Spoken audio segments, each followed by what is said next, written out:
Real talk. If this is what anime looks like in the mainstream, is it even worth it?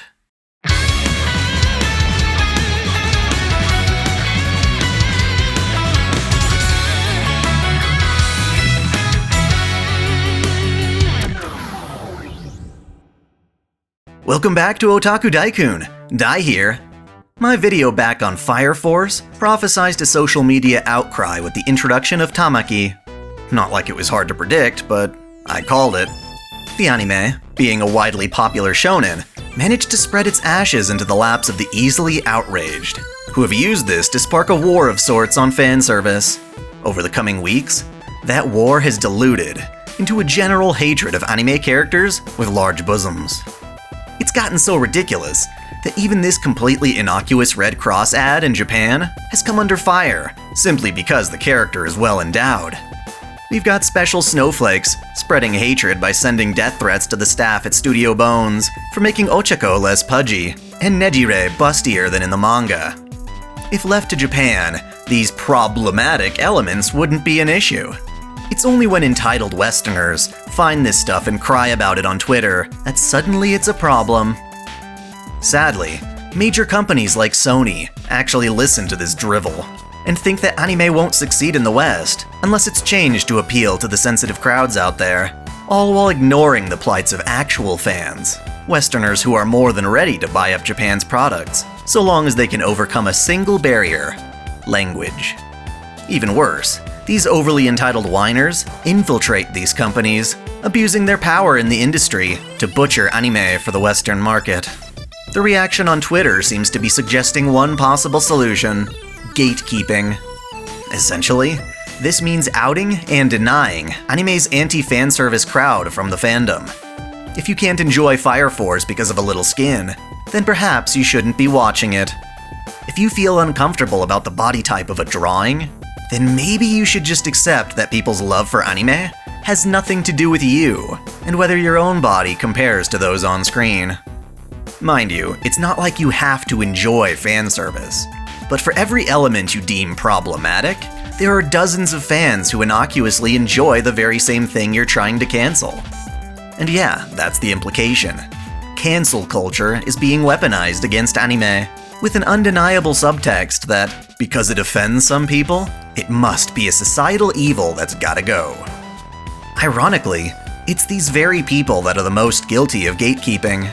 Reset Era, the rotting cesspool of these types, is known for banning its members for daring to deny their political paradigm that Atlas is this misogynistic, transphobic monster. They're not interested in having a civil discussion. No. They're too quick to brand these critics as right-wing trolls, incels, or incestuous pedos. If you don't agree with them, they tell you to GTFO. Why shouldn't the core anime community respond in kind? It's sad, really. I started this channel in part to bring my love of anime to a wider group of people, to rally fans who, like me, realize that anime offers us something that our own Western cultures don't, to fight the stigma that appreciating Japan's pop culture more than our own makes us neckbeard weebs. More importantly, by gathering a healthy community of passionate fans, I hope to show major companies that the West is full of people who are worth exporting anime to. This has had its successes. FGO's localization is a huge victory for anime fans, precisely because Japanese devs came to American conventions and realized how many FGO cosplayers were supporting a game that wasn't even being legally sold to them at the time. But then we've got woke drama queens who ruin it for the rest of us, making Japan's exports seem unwelcome or unwanted. This makes companies foolishly think that, in order for anime to succeed in the West, it needs to change. For the longest time, this has just been a problem for international fans, getting screwed by aggressive localizations trying to create the next Pokémon. But now this effort to appease the West has actually hurt anime at its source.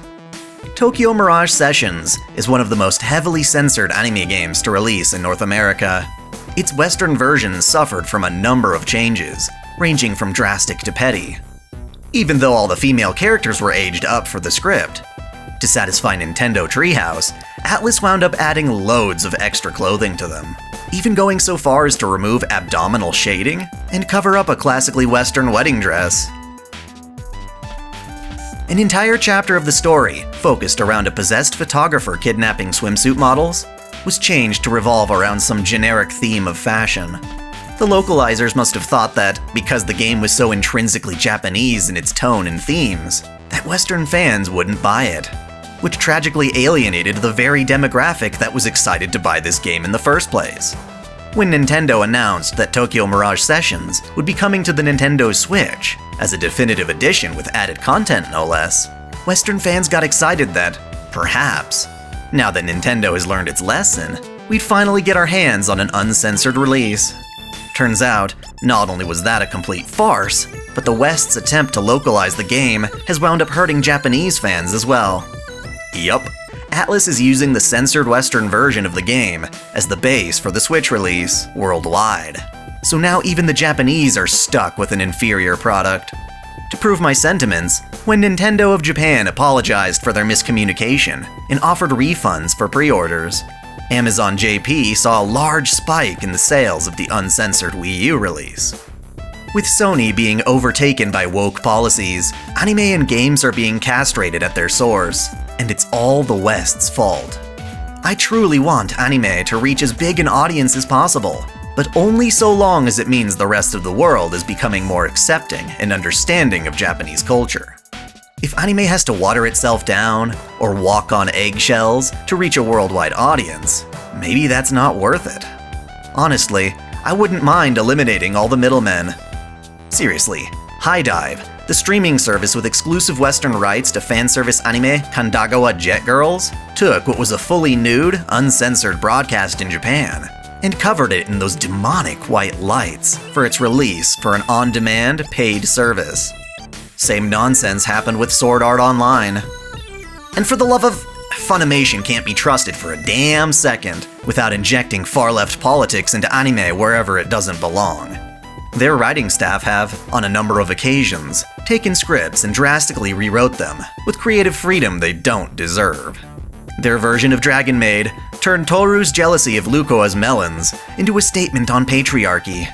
Their prison school referenced Gamergate when it was never part of the Japanese script. Their Hajimete no Gal insulted their own demographic, shaming fanservice in a fanservice show. Their Husky completely ignored the cultural nuance of the term loli. And now, their dub of You-Know completely hijacks the script to tinge it with a Western-specific attitude that the original never had. The dub changes a character addressing a woman as Ojo-sama, or Milady, into Sweet Cheeks.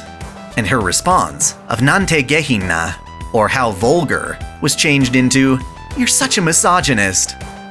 Obviously, localizers have to change the wording of certain lines to sound more natural or to match lip flaps, but there are dozens of less assuming possible variations that would have fit much better. If you give these writers an inch, they'll take a mile. Simulcasting, overall, has been great for anime in the West, in that it gives us near-instant access to the same content Japan is getting in a totally legal, convenient way. That said, it's caused a licensing war between various streaming platforms that has undoubtedly hurt the fans. One of the best anime to come out in recent years, one of my all-time favorites, Violet Evergarden, was intentionally held hostage in North America by Netflix, all because they wanted to ignore Japan's weekly release model in favor of their binge it all in one go attitude.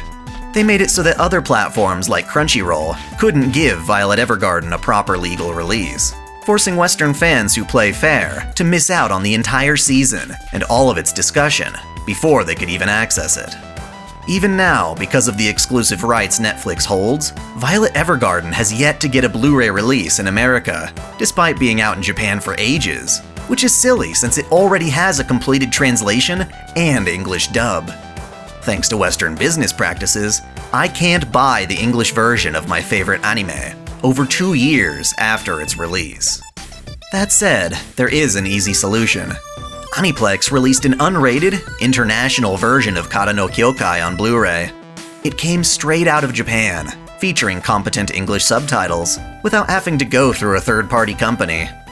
And honestly, these subs were actually more competent than some of the ones you can find officially licensed, such as the original Sword Art Online game on Vita, or Ys 8, which was rewritten and redubbed from scratch after fans weren't satisfied with their lackluster translation.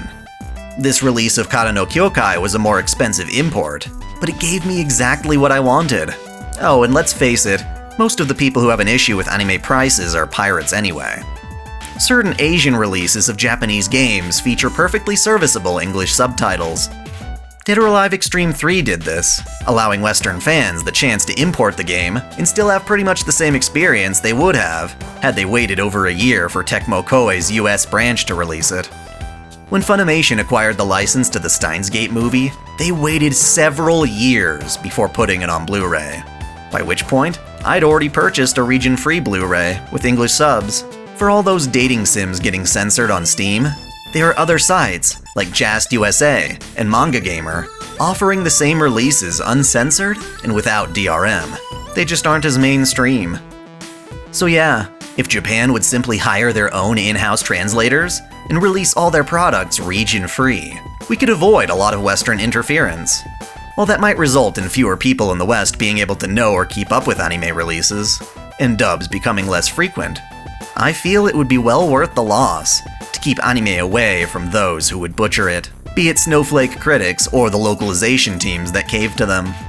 We true anime fans don't have to acknowledge people who stick their noses into the fandom, complaining that there isn't enough diversity or that specific representations are somehow harming society. If you can't handle anime, then back off and don't watch it. Technically, that's not even gatekeeping, it's just having integrity. Would you want me to go into something you enjoy and demand you change it just because I don't like it, even if that's not even made for me? At the end of the day, let Japanese otaku go out and give blood so they can get waifu merch. As much as I'd love the same to happen in America, it's not worth it if we have to bend over backwards and potentially harm Japan's cultural values in the process. That said, OtakuDaiKun is all about bringing the anime fandom to a broader audience, to unite fans the world over in appreciating what Japan is putting out. The major distinction is that we're going to do it on our own terms, by giving fans who appreciate anime for what it is, a platform through which to celebrate. That's how I feel. But what about you? Would you prefer anime to remain untainted at the expense of remaining a niche fandom? Would you be okay with importing all of your anime and games straight from Japan with English subtitles? Or are dubs that important to you? I'd love to have it both ways, but that doesn't seem too feasible. Either way, let the discussion begin. Thanks for watching. If you enjoy this channel, help me beat the algorithm by liking, commenting, and sharing the video, subscribing to OtakuDaiKun, and most of all, smashing that notification bell as if it were your waifu. That way you'll never miss out on all of my anime content, lore videos, live streams, and Holy Waifu Wars polls. My vids are struggling to get featured, so that bell is absolutely critical. If you want to support me directly, check out my Patreon, or consider donating via Super Chat. And as always, celebrate your fandom.